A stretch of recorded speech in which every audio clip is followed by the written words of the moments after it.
एक नवीन चिंतन समाज के लिए देता हूं। सनातन धर्मी जितने भी है ये सभी प्रभु के चरणों का आश्रय पाना चाहते हैं। सभी चाहते हैं कि प्रभु के चरणों की पराभक्ति हमें प्राप्त हो और यही जीव का एकमात्र उद्देश्य है। लेकिन यथार्थ में ऐसा देखने को नहीं मिलता। क्यों? संसार में विषय वासनाओं ने जीव का ध्यान भंग कर दिया। वह होना चाहिए योग की ओर, लेकिन बढ़ रहा है भोग की ओर। भोगों को ही जीवन मान लिया। सांसारिक वैभव, शारीरिक सुख की भोग सामग्री को एकत्रित करने में लगा हुआ है। उसको यह है जिज्ञासा नहीं आती कि हम किस लिए आए। हमारे ग्रंथ कहते हैं ये शरीर क्यों प्राप्त हुआ, तो कहा साधन धाम मोक्ष कर द्वारा। यह मोक्ष की प्राप्ति कराने वाला एकमात्र साधन मनुष्य का शरीर प्राप्त हुआ। लेकिन वो साधन प्राप्त तो हो गया, जैसे किसी को साधन यहां से प्राप्त हो जाए कि हमें यहां से अयोध्या तक की यात्रा करनी है। लेकिन जब अयोध्या के मार्ग पर जाओगे तब तो अयोध्या मिलेगा। अगर केरल जाओगे अयोध्या थोड़ा मिलेगा। तो मोक्ष का द्वारा, मोक्ष की प्राप्ति के लिए द्वार पर लाकर के खड़ा कर दिया है। शरीर को कहा मोक्ष का द्वारा। यात्रा भी पूरी कर ली, और यात्रा कितनी भी साधारण नहीं। आकर 4,84,000 योनियों की यात्रा की, तब ये मनुष्य का शरीर मिला और द्वार पर ला करके खड़ा कर दिया है कि परमात्मा का परम पद प्राप्त हो सकता है। लेकिन कब? द्वार खोलने के लिए प्रयोजन कर्म करना पड़ेगा। कितने लोग कर्म कर रहे हैं, जरा चिंतन करें। कर्म की बात छोड़े, लोगों के जीवन में लक्ष्य ही नहीं है, चिंतन ही नहीं है कि इससे हम द्वार खोल भी सकते हैं। मस्तिष्क में विचार ही नहीं है, और जब विचार नहीं है, कर्म नहीं है, तो फिर द्वार कैसे खुले? चिंतन कर। बड़ी लंबी यात्रा करके किसी के घर जाए, संबंधी के यहाँ, उसमें मंदिर दरवाजा न खोले तो कैसा लगेगा? बड़ा कष्ट होगा। और जिस जीवन में दरवाजा खोलना है उसके लिए प्रयास नहीं कर रहे तो क्या कष्ट नहीं होगा? कहा ये बड़े भाग्य मानुष कर पावा। मैं कहता हूं ये अगर चिंतन नहीं कर रहे हैं तो ये भाग्य नहीं दुर्भाग्य का विषय है कि सब कुछ मिल गया, लेकिन हमने तो विचार ही नहीं किया। अंत काल आया तो तब पछताइए होत का जब श्रेया चुन गई। कहा संसार में काल चक्र चल रहा है और समय का चक्र चलता जाता है। एक दिन काल के गाल में सबको समझ जाना है, लेकिन फिर भी अपने लक्ष्य की ओर जीव नहीं बढ़ता, साधन का सदुपयोग नहीं कर पा रहा है। तो इस दुर्भाग्यपूर्ण स्थिति से निकले, चिंतन करें। ये नहीं कहा जाता है कि केवल भजन करने लगो, संसार के कर्मों को छोड़ दें। जीवन की जो गाड़ी है इसमें दो धर्म है। एक धर्म है सांसारिक धर्म, दूसरा धर्म है पारमार्थिक धर्म। शरीर के दो उद्देश्य है, एक सांसारिक कर्तव्यों की पूर्ति, दूसरा परमात्मा चिंतन। लेकिन हम केवल संसार की ओर बढ़ रहे, सांसारिक कर्तव्यों की पूर्ति तो कर रहे, उसमें ही संपूर्ण जीवन लगाए दे रहे हैं। ध्यान दें, अगर किसी गाड़ी में केवल एक ही बैल लगाया जाए तो गाड़ी किसी से लेगी? तो दोनों बैलों पर ध्यान दो। धर्म के स्वरूप बैल और दो बैल लगे हैं तो दोनों धर्मों का पालन होना चाहिए। एक धर्म का पालन कर रहे हैं तो स्वयं के साथ अन्याय कर रहे। दिन में 24 घंटे होते हैं, 24 घंटे में 8 घंटे सोने में व्यक्ति निकाल देता है, बाकी के 8 घंटे सांसारिक कर्तव्यों के लिए, जीविकोपार्जन, धनार्जन। जितने भी गोरख धंधे कर रहे हो सब करते रहो, मना नहीं करते मत करो, लेकिन बचे हुए 8 घंटे दूसरे बैल के लिए देने हैं कि नहीं? 8 घंटे नहीं, कम से कम 4 घंटे, 4 घंटे नहीं 2 घंटे। और जरा चिंतन करें कि अगर हम 1 घंटा भी नहीं दे रहे हैं तो हम किस लिए आए हैं, क्यों आए हैं, लक्ष्य क्या है, क्यों दे रहे हैं? ये जीवन व्यर्थ चला जाएगा। तो कहना है ऐसे लोगों से व्यास जी क्या, उठो मानव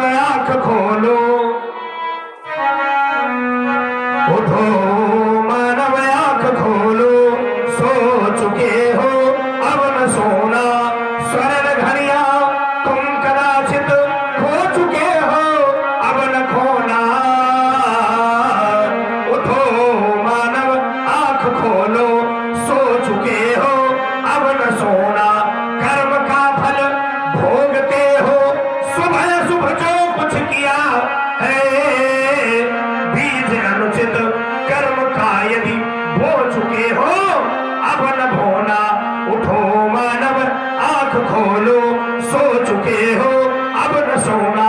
केवल धन ही लक्ष्य है तो ये धन तो धरा के बीच में तेरा पड़ा रह जाएगा, पशु भी बंधे रह जाएंगे, जब अंत का दिन आएगा। नारी लगे प्यारी घनी, रोती खड़ी रह जाएगी, जिस देह पर तू गर्व करता वो धूल में मिल जाएगी। वही भव तुम्हारा इस जगत का ये कामना कुछ आएगा, सब कुछ ही रह जाएगा, जब अंत का दिन आएगा। धर्म ही गच्छति, धर्म ही जीव के साथ हो जाता है।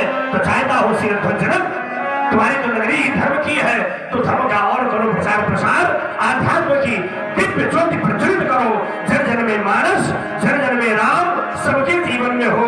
बस यही एक काम, यही हमारा शुभ आशीर्वाद। आयुष्मान भव, यशस्वी भव।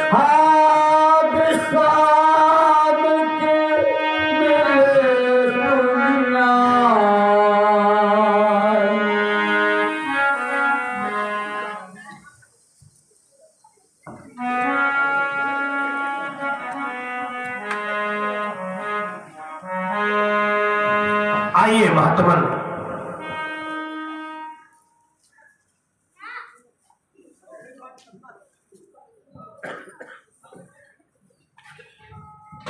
आज आपका दर्शन पाकर के हृदय गदगद हो गया। हृदय में अपार सुख, अपार प्रसन्नता है, और सुख होना भी चाहिए, क्योंकि संत का मिलना लोगों को अच्छा भले न लगता हो, लेकिन हमें अच्छा लगता है। और शास्त्र कहता है कि संत मिलन सम सुख जग नाही। और ये सुख कितना अच्छा है, तो कहा इसकी संतान तो स्वर्ग के सुख, संसार के सुख भी नहीं कर सकते। यदि तात स्वर्ग अपवर्ग सुख धैर्य तुला इकन, तराजू के पल्ले में तोल के देखें, तोलता ही तोल नहीं सकते। जो सुख लवसत संग एक लव मात्र का संत का सुख, संग जीवन में बहुत कुछ प्राप्त करा सकता है। आइए महात्मन, आज आपकी प्राप्ति हुई, बड़ा अपार हर्ष है। सब कुशलता से तो है? हाँ, हमारे जीवन में तो कुशलता ही है, आपकी कुशलता। हाँ, मैं हर प्रकार से कुशल हूँ, हमारे बड़े कुशल पूर्वक है, तो हम भी कुशलता से ही है। मिथिला में आपके आगमन का कारण जानना चाहता हूँ। सौमित्र लक्ष्मण मार्गो प्रसाद के है, राम है, राम पद सरोज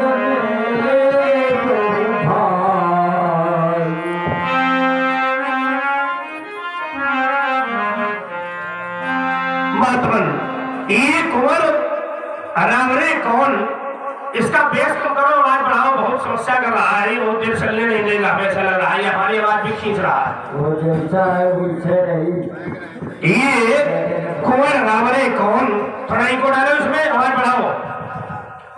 जिनकी वक्र वरुणियों में त्रिभुवन का विकास हो रहा है, एवं ये सोनाकार भुजदंड, विशाल वक्षस्थल, नेत्रों में छात्र दर्प, ये दिव्य युगल किशोर युगल कुमार गंग यमुन के समान गौर और सावरे, ये किस यशस्वी राजा के पुत्र है? इनका सुंदर परिचय बतावे महात्मा।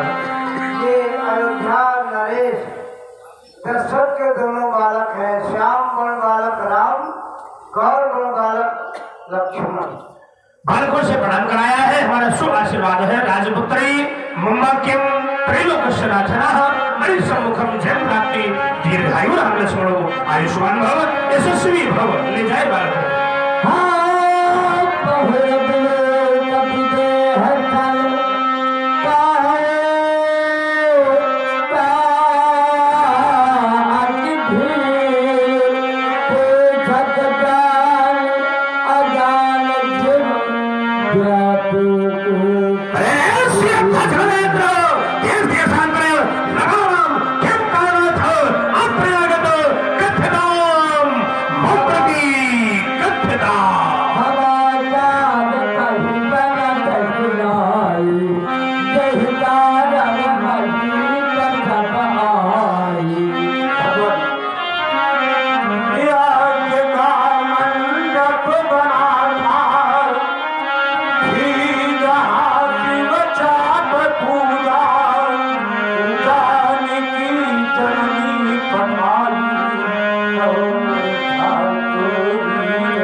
रूप में।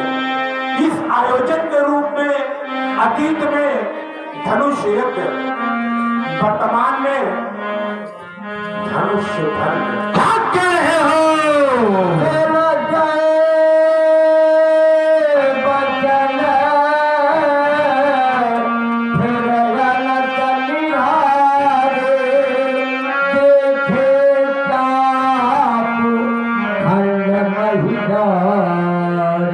देखे चाप खंड महिरारे, कहा है मेरा परम प्रिय गुरुदेव भगवान का आयुध अजगव, आर्यावर्त का गौरव, भारतीय संस्कृति का पोषक धनुष। आज तुम्हारी ये स्थिति हो गई, देखी नहीं जाती। पार्वत्या निज भरतुरायुधमिदं म्लानं यदभिर्जितं निर्मोहेन च वासुकेन वलितं यत् सादरं नन्दिना भव्यं यत् त्रिपुरारी आयुध धनुम कर्ममथोन माथिना सत्यममो राम नाम विभुं द्विधा कृतं दृश्यते। कहा था मैया शैल जाने चलते समय अजगो को एक क्षण भी न्यारा मत होने दो, रहने दो शिखर पर ही इस प्यारे दुलारे को, भारत के भविष्य को किंचित मत खोने दो। आज अजगो खैर रख करके हृदय ये फटता हमारा, टूटने के पूर्व तुमने क्यों नहीं मुझको पुकारा। आज भारत भूमि पर निराशतम है छा गया, आज मानव वृक्ष पर ये कौन वज्र चला गया। आशा कमलिनी पर तुषारापात क्यों ढाया गया, मयंक ज्योतित गगन में क्यों प्रलय घन छाया गया। आज मानवता भग कर लो पड़ी मन में सारा, अजगो तू न टूटा फूटा ये भागी हमारा है। अजगो तू न टूटा छूटा इस जगत का सहारा है। ये क्यों न चटकी चट्टाने गिरिवर महेंद्र की, हुआ अवसर भीषण करारा है। ये सूर्य चंद्र अवनी पर गिर क्यों नहीं गए मयंक, प्रलय मच जाती किंतु धरा है धैर्य धारा है। आशुतोष के प्राण प्यारे, आशुतोष के प्राण प्यारे, माँ पार्वती के हृदय दुलारे, ये दुर्गति हो गई तुम्हारी और न तुमने मुझे पुकारा। क्या मुझ पर विश्वास नहीं था, क्या मुझ पर विश्वास नहीं था। प्यारे अजगव तुमसे पहले जल था जीवन था, ये धरती थी अंबर नंदन था, ये ज्ञान शक्ति वैभव कंचन था, हुआ नहीं पर त्रिपुर दहन था। तुमसे पहले भी पतझड़ था,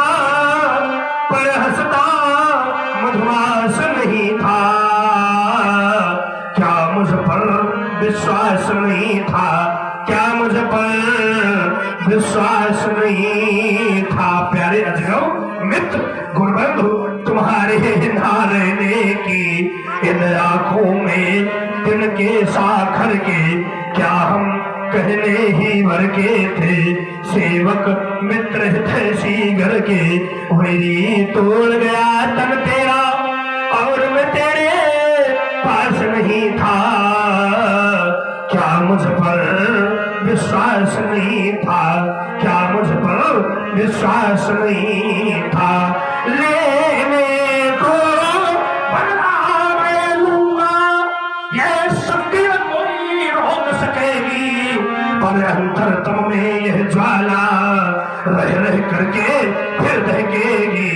वही तोड़ गया तन तेरा और मैं तेरे पास नहीं था। क्या मुझ पर विश्वास नहीं था। शोक दान शोक महान शोक।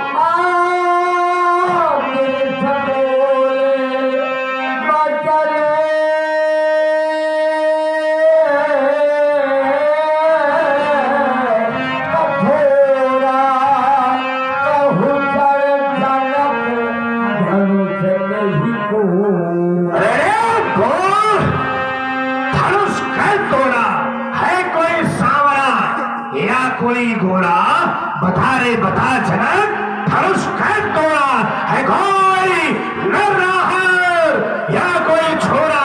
बता रे बता जनक, धनुष कैद तोड़ा, भेद लिखाओ।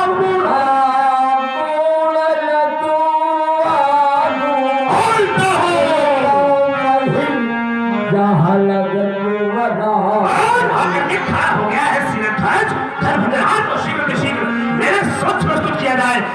राज इसका विस्तार जहां तक है, आज मेरे समग्र राज्य का विनाश कर दूंगा।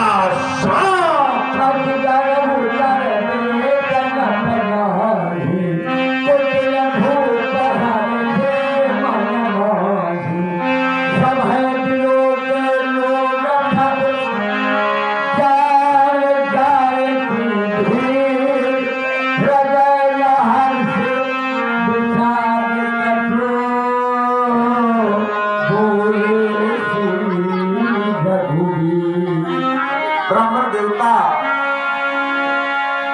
धनुष तोड़ने वाला आपका कोई दास है नाथ, स्वीकार करे प्रभु। नाथ शंभु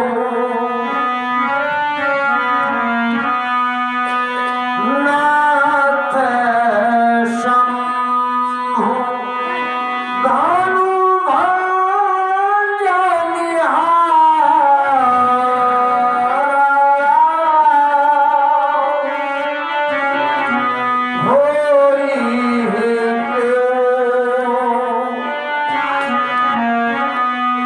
होई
कब किसों से हार सकता है जिस पर कृपा ब्राह्मणों की, है जिस पर कृपा ब्राह्मणों की, यह कार्य वही कर सकता है, यह कार्य वही कर सकता है।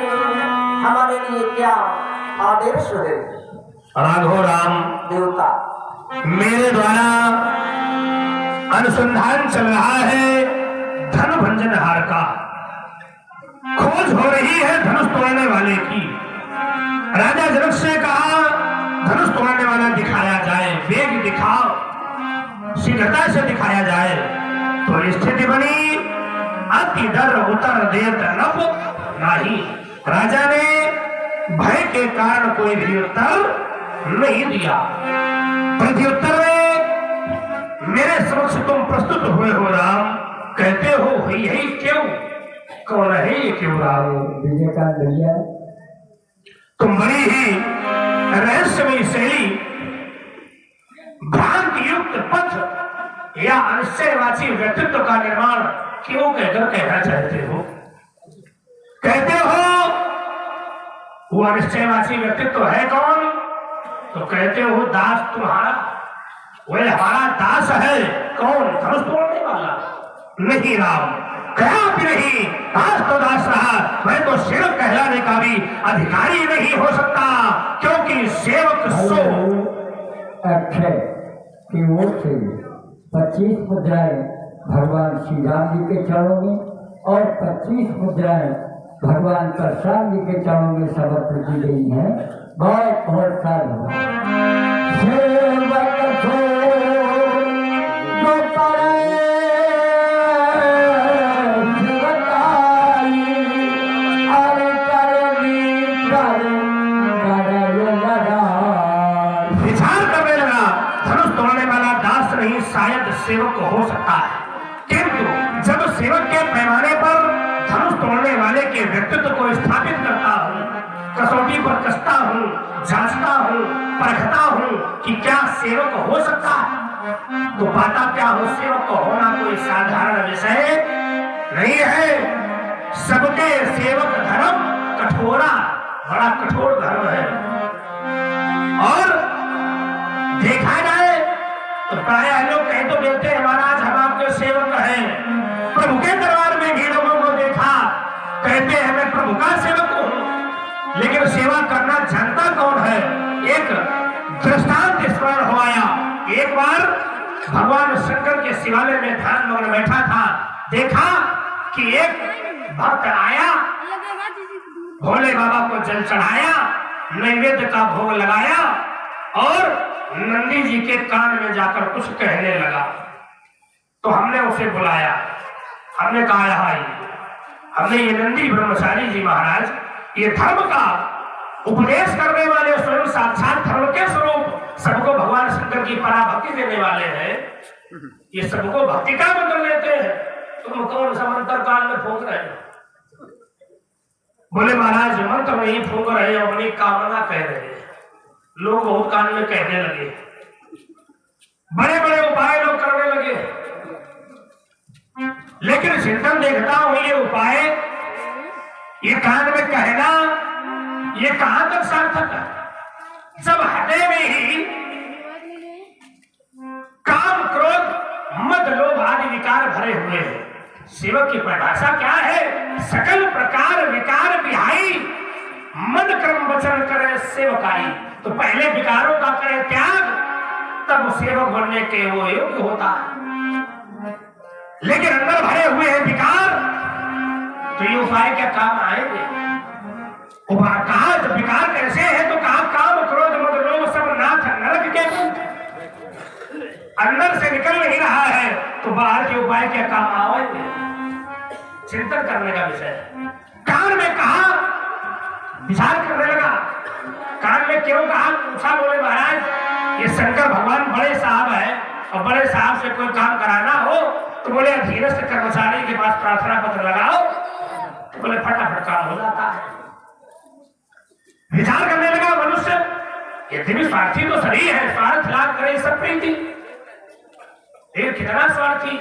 परमपिता परमात्मा अनंतानंद कोटि ब्रह्मांड नायक पूर्ण ब्रह्म साक्षात शाम शिव, उनके लिए सामान्य मनुष्यों जैसा व्यवहार, प्रार्थना पत्र कार्य बनाना कितना स्वार्थी। एक साधारण पिता अपने बालक के मुख को देख के जान जाता है कि हमारे बच्चे को कष्ट है, फिर वह परम पिता क्या कहना पड़ेगा हमें। और जो काम में कहते हैं विशेष ध्यान दें।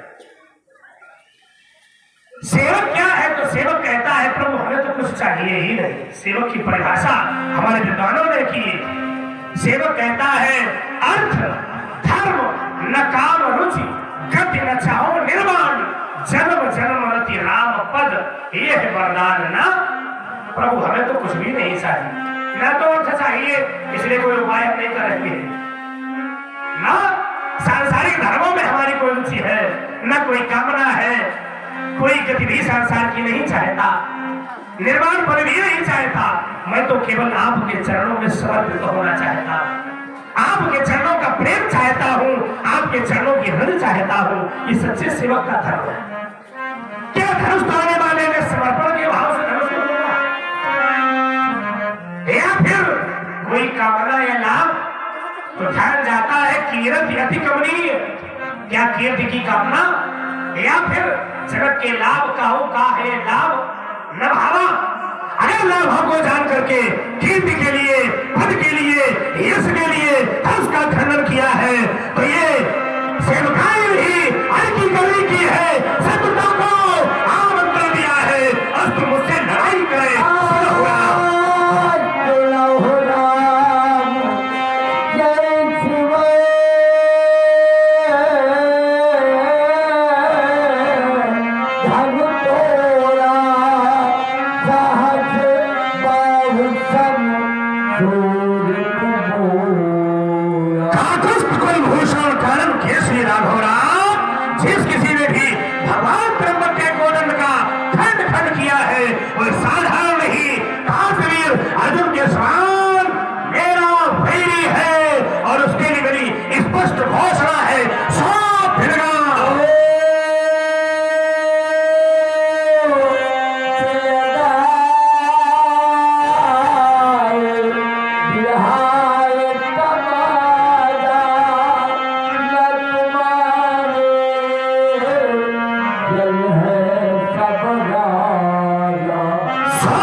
किसके द्वारा, कौन लेकर के आए? जो कह रहा आए सो कहा हमारे लिए क्या आदेश है। तो राम सो उसे भिलक आओ, भिलक लेकर के आओ बिहाई समाज से, या फिर समाज सो भिलक आओ उसे पृथक कर दे। यदि ऐसा न किया गया तो यहाँ उपस्थित जितने भी राजा है वे सब मारे जाएंगे।